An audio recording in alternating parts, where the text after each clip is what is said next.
Menteri Pendidikan dan Kebudayaan Nadiem Makarim sudah membantah informasi yang beredar bahwa pembelajaran di sekolah dalam rangka semester ganjil tahun ajaran baru akan dimulai pertengahan Juli 2020 ini.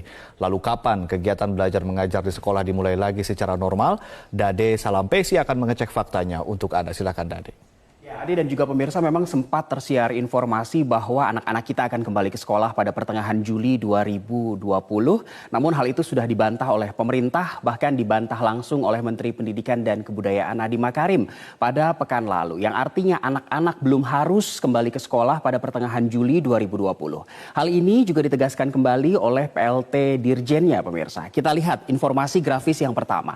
Jadi penegasan klarifikasi ini disampaikan oleh PLT Direktur Jenderal PAUD Pendidikan Dasar dan juga Menengah Kemendikbud pada Kamis 28 Mei 2020 pada pekan lalu. Ada Muhammad Hamid yang menegaskan dua hal di sini. Yang pertama, tanggal 13 Juli adalah tahun pelajaran baru. Ini adalah penegasan dan klarifikasi yang pertama. Karena sebelumnya pemerintah sempat mewacanakan bahwa tahun ajaran baru 2020-2021 akan dimulai pada Januari tahun depan 2021. Dengan konfirmasi ini ditegaskan bahwa 13 Juli adalah tahun pelajaran baru 2020-2021. Dan poin yang kedua, tetapi bukan berarti kegiatan belajar mengajar tatap muka. Ini adalah klarifikasi yang kedua, yang mematahkan anggapan bahwa pada 13 Juli anak-anak kita akan kembali ke sekolah. Yang artinya memang pemerintah sudah menyiapkan sejumlah protokol kesehatan untuk anak-anak kita di sekolah. Kita lihat informasi grafis berikutnya, ini adalah protokol kesehatan yang sudah dibentuk oleh Kemendikbud secara umum. Jadi sekolah-sekolah yang akan dibuka hanyalah sekolah-sekolah yang wilayahnya ada di dalam zona hijau. Sementara untuk sekolah-sekolah yang masih ada di zona kuning dan juga zona merah, artinya masih harus memberlakukan yang namanya PJJ. Pembelajaran jarak jauh atau study from home seperti yang sudah beberapa bulan ini kita terapkan. Lalu bagaimana Kemendikbud menentukan mana sekolah yang ada di wilayah zona hijau dan mana sekolah yang ada di zona kuning dan zona merah? Kemendikbud menegaskan bahwa untuk penentuan zonase ini diserahkan kepada pemerintah pusat, dalam hal ini adalah gugus tugas percepatan penanganan COVID-19. Ini ditegaskan oleh Hamid Muhammad, yaitu PLT Direktur Jenderal PAUD dan Dikdasmen Kemendikbud, dan ditegaskan lagi bahwa memang mulai Juli 2020, artinya atau lebih tepatnya pada 13 Juli, tahun ajaran baru semester ganjil kembali dimulai, walaupun anak-anak tidak harus langsung berada di sekolah. Dan ditegaskan tidak akan ada pengunduran sampai ke Januari 2020. Ini adalah penegasan dan juga sejumlah penjelasan dari pihak pemerintah, tapi ternyata KPAI, Komisi Perlindungan Anak Indonesia, juga punya perspektif tersendiri terkait dengan hal ini. Mereka menyebut pemerintah pusat masih punya sejumlah pekerjaan rumah untuk bisa kembali membuka sekolah-sekolah di Indonesia.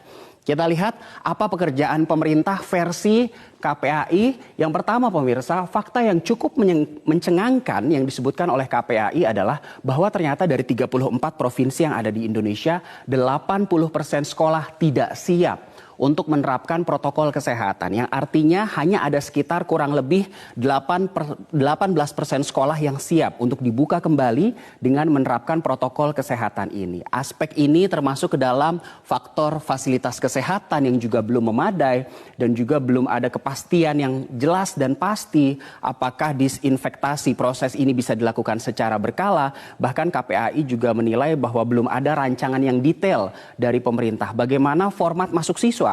Apakah semua siswa masuk ke sekolah secara bersamaan atau dibuat sistem shifting atau dalam satu kelas dibagi hanya separuh kapasitas siswa saja yang boleh masuk atau seperti apa.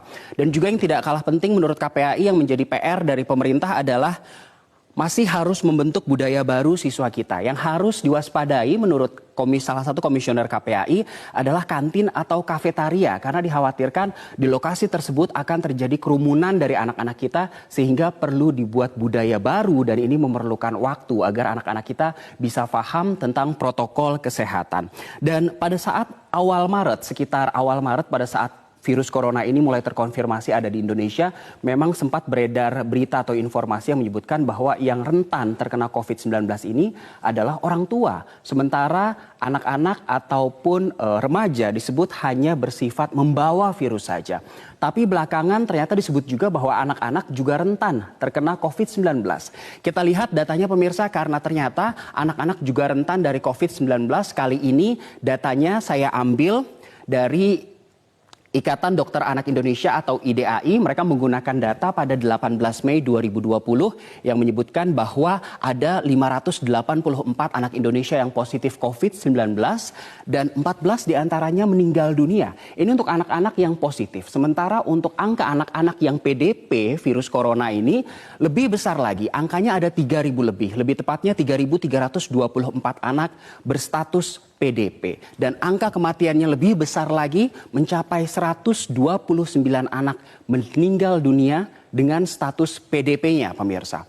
Selain itu, Kementerian PPPA juga menyebutkan pada 28 Mei 2020, dari seluruh kasus corona yang ada di Indonesia, 5% diantaranya adalah kasus anak-anak.